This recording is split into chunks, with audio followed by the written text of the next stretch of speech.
Hello friends, कैसे हैं आप सब लोग। फ्रेंड्स, आज हम फिर से एक नए टॉपिक के साथ शुरुआत कर रहे हैं। जो टॉपिक मैंने बोर्ड पर लिख रखा है डाउरी डेथ, ये आईपीसी का यानी कि भारतीय दंड संहिता का एक टॉपिक है, दहेज हत्या। इसको मैंने डिवाइड कर दिया है कुछ पार्ट्स में, जो इसके इंग्रेडिएंट्स कहलाते हैं। आईपीसी में हर ऑफेंस के कुछ इंग्रेडिएंट्स होते हैं, ठीक है ना, मेन इंग्रेडिएंट्स। उन्हीं को आप पहचानना सीख लीजिए और याद करना सीख लीजिए, ठीक है।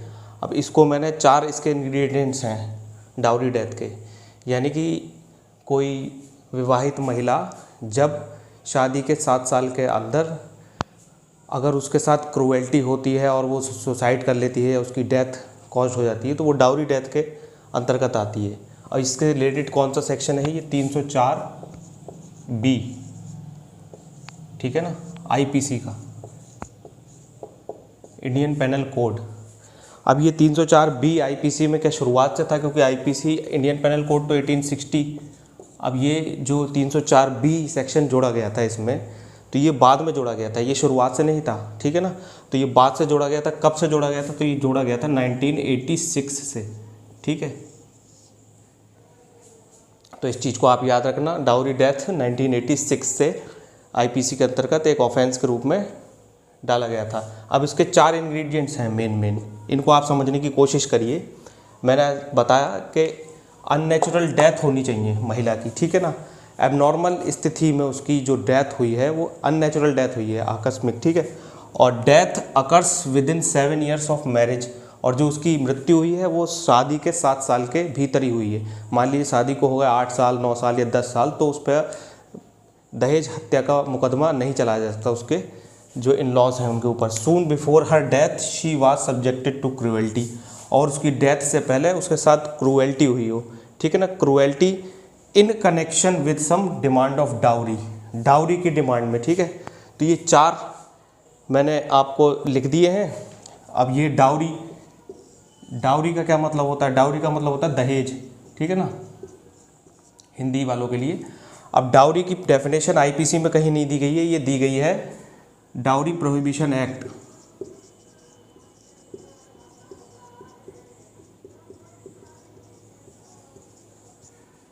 में सेक्शन 2 के अंतर्गत दी गई है इसकी डेफिनेशन। ये शायद 1861 होगा, ठीक है।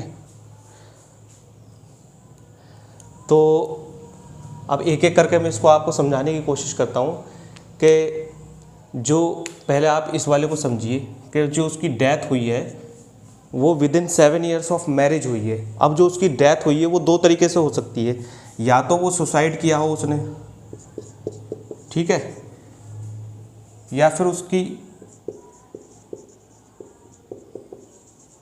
ठीक है, होमिसाइड। सुसाइड क्या होता है, किलिंग, सेल्फ किलिंग, ठीक है, खुद को मार लिया, सुसाइड कर लिया। और किलिंग ऑफ ह्यूमन बीइंग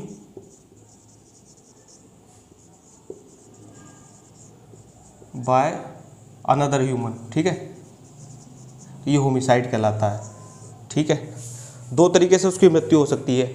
अगर उस क्रूएल्टी की वजह से उसने खुद सुसाइड कर लिया तब भी दहेज हत्या का मुकदमा चल सकता है। ये जरूरी नहीं है कि उन्होंने मारा हो उसको, क्योंकि डाउरी डेथ के केसेस में हमें डेथ प्रूव नहीं करनी है, एक्चुअल में हमें ये 4 कंडीशन प्रूव करनी है, ठीक है। अब इसमें ये तो लिखा नहीं है कि डेथ कैसे हुई, हमें सिर्फ डेथ ये प्रूव करना है कि जो डेथ हुई है वो मैरिज के 7 साल के अंदर हुई है, ठीक है, with in 7 years of marriage हुई है, और वो अननेचुरल डेथ है, जलाकर या किसी और तरीके से जहर वहर देकर।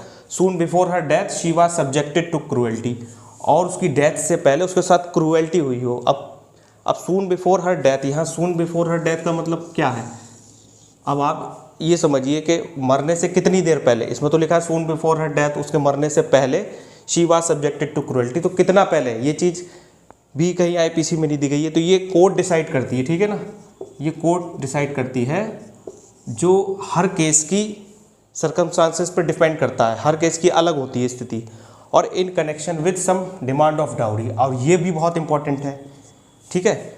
डाउरी डेथ के लिए ये सारी कंडीशन अगर प्रोसिक्यूशन ने फुलफिल कर दी तो ऑफेंस जो कोर्ट है, फिर वो प्रिजम्पशन रेस करती है। अब कोर्ट जो प्रिजम्पशन रेस करती है वो कहाँ प्रिजम्पशन रेस करती है ये मैं आपको बताता हूँ।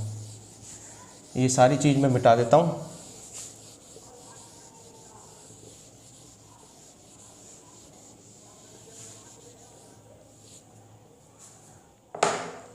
देखिए मैंने क्या कहा था, ये चारों कंडीशन अगर फुलफिल हो गई तो इंडियन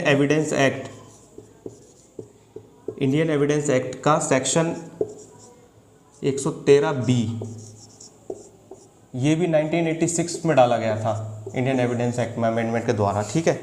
जब दहेज हत्या आईपीसी में हुई तो इसी में अमेंडमेंट इंडियन एविडेंस एक्ट में भी किया था। अगर प्रोसिक्यूशन ने ये चारों कंडीशन फुलफिल कर दी जो मैंने आपको बताया था, तो कोर्ट ये प्रिजम्पशन रेस कर लेती है अंडर सेक्शन 113 क्लॉज बी कि जो इन लॉज हैं उसने वो डाउरी डेथ कॉज की है। अब जो बर्डन ऑफ प्रूफ है, कोर्ट ने तो ये प्रिजम्पशन रेस कर ली, ठीक है। अब जो बर्डन ऑफ प्रूफ है वो एक्यूज्ड के ऊपर है। अब एक्यूज्ड को ये डिस्प्रूव करना है कि ऐसा नहीं था, ठीक है। इसलिए ये ध्यान रखना कि ये क्वेश्चन एग्जाम में पूछते हैं कि प्रिजम्पशन डाउरी डेथ से रिलेटेड वो किस सेक्शन में है इंडियन एविडेंस एक्ट में, तो 113 क्लॉज बी में है, ठीक है। अब इसके बाद अगर दो कंडीशन है, मैंने चौथा बताया था एक पॉइंट कि in connection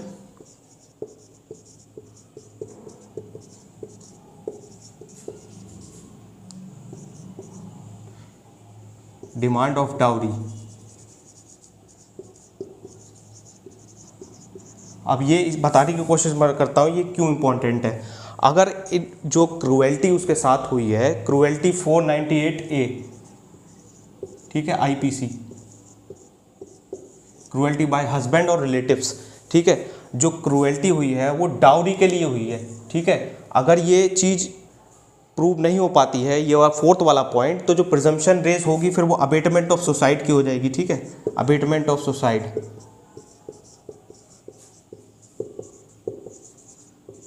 of married women, ठीक है, ठीक है।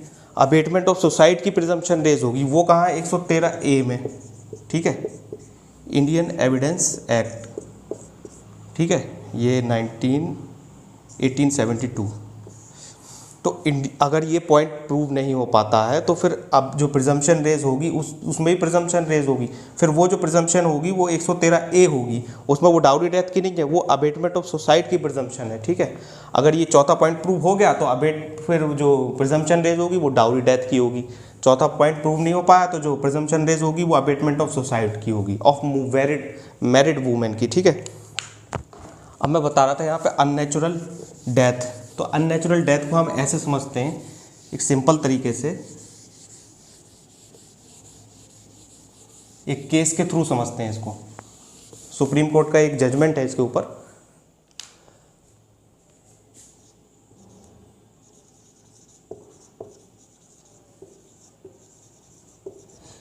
अननेचुरल डेथ के ऊपर सुप्रीम कोर्ट का एक जजमेंट है, Shanti versus state of Haryana,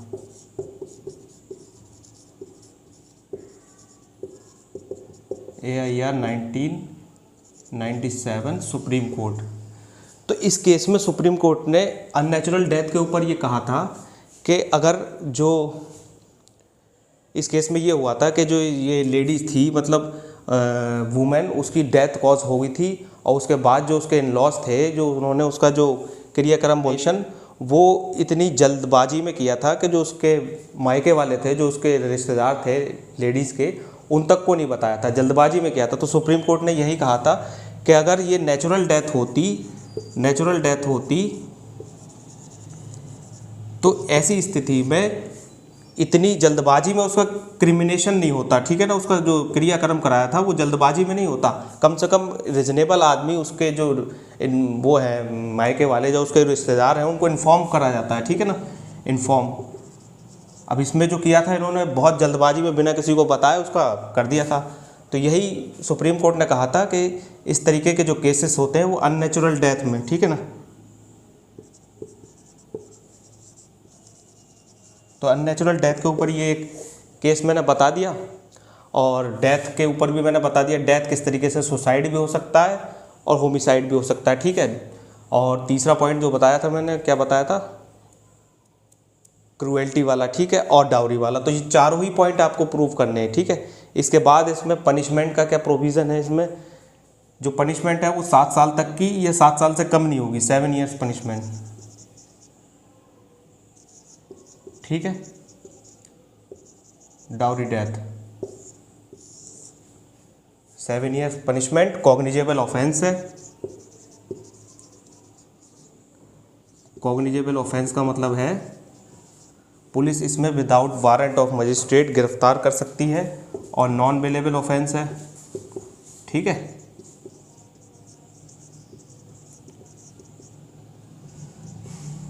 non bailable offence हो गया। Triable by court of session, court of session, court of session में इसका ट्रायल चलेगा। और नॉन कंपाउंडेबल,